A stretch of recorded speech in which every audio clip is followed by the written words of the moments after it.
Guys!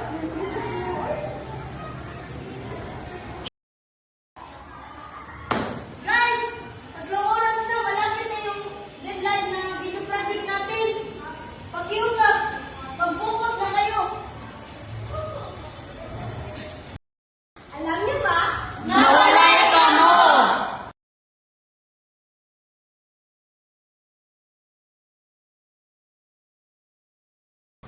Alam niyo ba na ang Geography sa perihero ng kasaysayan?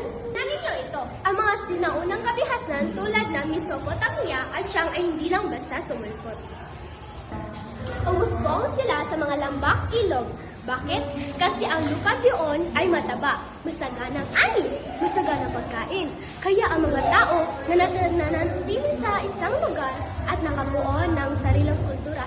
Gam! Grabe, Sarah. Chill ka lang. Baka mapatibugad mo sa leeg.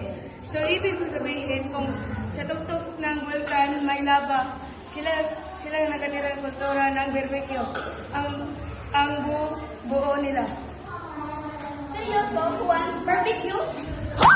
Barbecue? Pero teka, Sarah, paano mo patunayan na ang geografiya na ang may gawa niyan? At hindi dahil matatalino lang talaga ang mga sinunang tao? Teka. Sumitin pa nilang utak nilang kung wala silang makain. Geografiya ang nagbigay ng resources, parang fashion.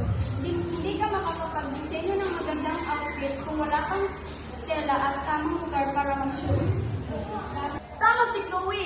Ang Hagapiyang ay ang humubog sa kaluluwa ng mga Asyano. Ang mga tatimog silangang Asya na napaligiran ng asul na karagatan ay naging anak ng alon. Mga mahuhusay na mandaragat, ang bawat papalasa ng tumubod sa kanilang lupa ay may kwento ng pawis at tradisyon.